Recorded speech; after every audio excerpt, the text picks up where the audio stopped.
Well, I was born Mr. Downtown Ray Melo. You're listening to the Entertainment Report on iHeartRadio, live from Dubai for Monday, April 13th, 2020, delivering some major stories and trends going on in the world of entertainment and beyond. You can follow the show on Facebook, Twitter, or Instagram.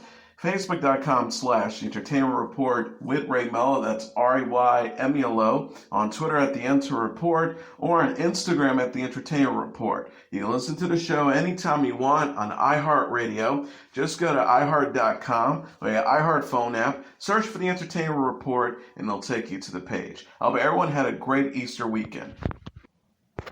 Disney is working on a remake of its 1973 cartoon classic Robin Hood. The film is to debut on the Disney Plus streaming service, The Hollywood Reporter said.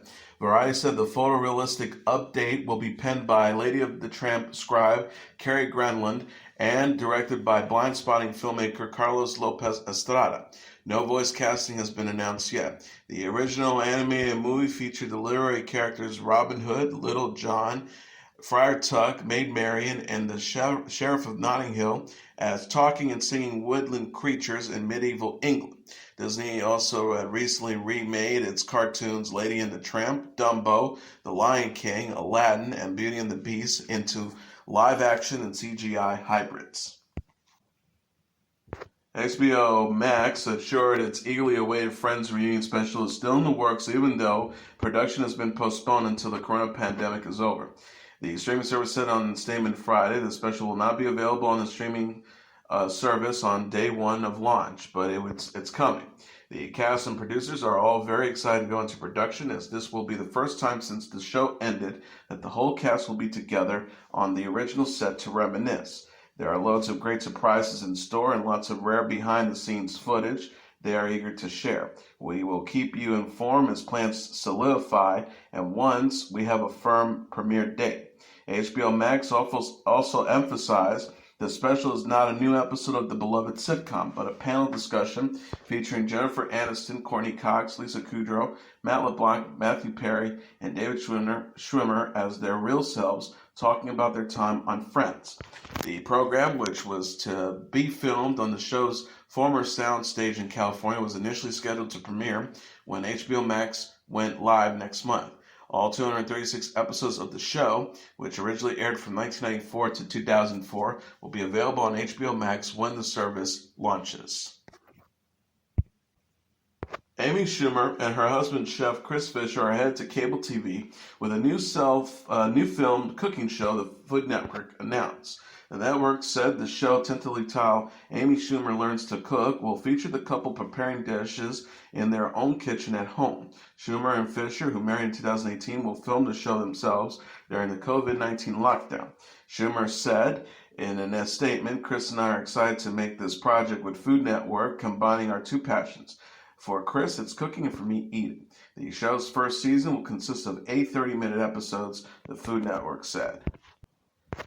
Monday's free streaming of the previously recorded celebrating 25 magic years of Disney on Broadway has been canceled due to a union dispute, representatives said for the show on Saturday.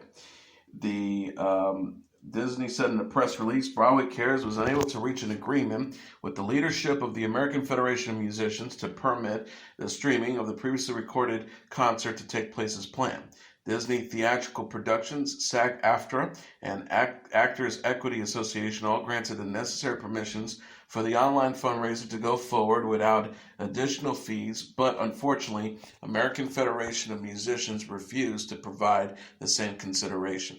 The program, announced Thursday, was intended to raise money for Broadway Cares Equity Fights AIDS COVID-19 Emergency Assistance Fund. Viewers would have been encouraged to contribute money to provide health care and financial support for stage artists impacted by the coronavirus pandemic, which has killed more than 100,000 people and shut down theaters worldwide. Donations may still be made at BroadwayCares.org/help2020. Celebrating 25 magical years of Disney on Broadway was taped on November 4th. It featured a cast of 79 performers and a 15-piece orchestra. Ryan McCartney from Broadway's Frozen and TV's Liv and Maddie was set to host a streaming event, which would also include interviews with other stage stars.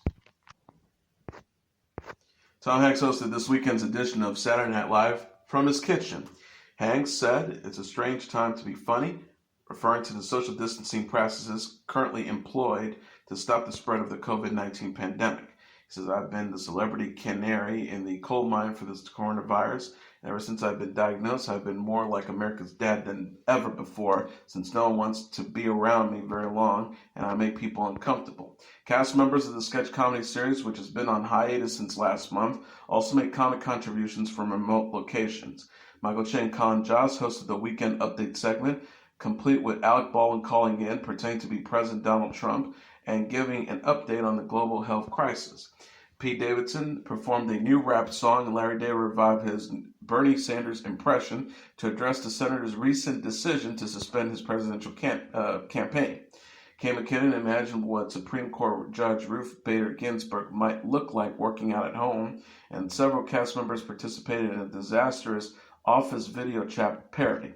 The episode also included a poignant nod to Che's grandmother Martha and SNL's music producer Hal Winter, who died this week of the coronavirus, and Coldplay frontman Chris Martin sang Bob Dylan's Shelter from the Storm. Most live performances, cultural institutions, schools, and non-essential businesses have been shut down since March because of the pandemic, which has killed more than 100,000 people worldwide. The stars of the Netflix docuseries Tiger King said fans are still approaching them in public despite warnings to social distance amid the coronavirus pandemic. Comedian and television personality Joel McHale interviewed cast members Eric Cowie, Joshua Dow, Jonathan Lay, Rick Kirkham, Jeff and Lauren Lowe, John Renke, and Khaleesi Safri via video chat after an after show called The Tiger King and I, which debuted Sunday. The original program has captivated the attention of many viewers during this time of isolation.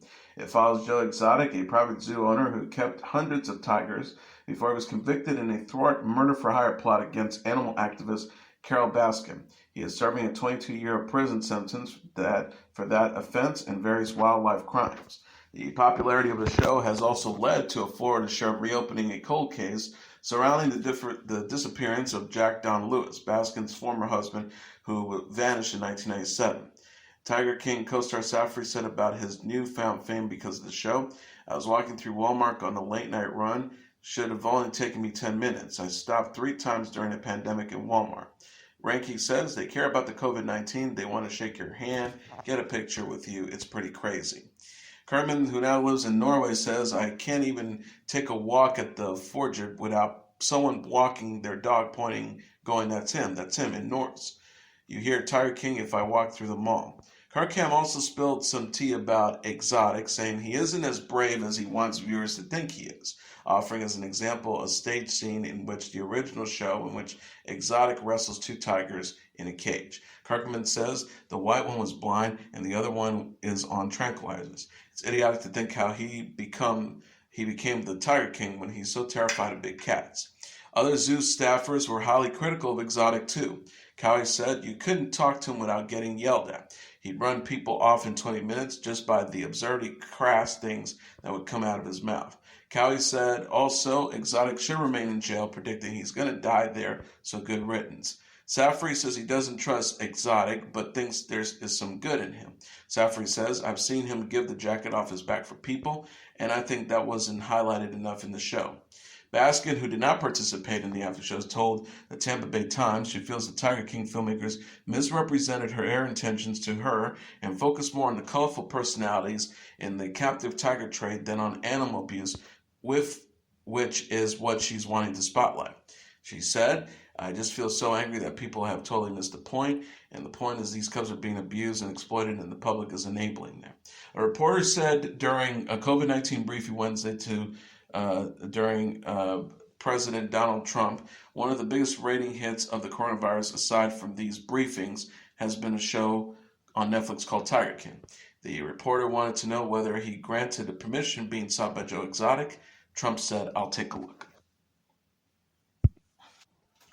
This Sunny Man will be celebrating online instead of the Nevada desert as plan organizers announced. The statement from the festival's website said Friday, we have made a difficult decision not to build Black Rock City in 2020. Given the painful reality of COVID-19, one of the greatest global changes challenges of our lifetimes, we believe that this is the right thing to do. Yes, we are heartbroken. We know you are too. In 2020, we need human connection and immediacy more than ever. But public health and the well-being of our participants, staff, and neighbors in Nevada are our highest priorities. We are, however, going to build Black Rock City in the multiverse. The gathering, which was expected to attend by thousands of campers, was slated for August 30th through September 7th.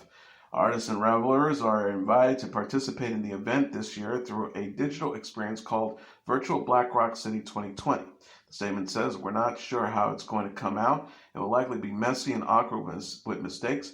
It will also likely be engaging, connective, and fun." Most live events and film and TV productions have been canceled and postponed in recent weeks due to the coronavirus pandemic. The Wknd's After Hours is the #1 album in the United States for a second consecutive week. Coming in #2 on the Billboard 200 charts dated Saturday is 5 Seconds of Summer with Calm, followed by Lil Uzi Vert's Eternal Awake at #3, Dua Lipa's Future Nostalgia at #4, and Pearl Jam's Gigaton at #5. Rounding up the top tier are Lil Baby's My Turn at #6, Bad Bunny's YHLQMDLG at #7, Party Next Door's Party Mobile at #8, Roddy Ricch's Please Excuse Me for Being Antisocial at #9, and Joyner Lucas's ADHD at #10.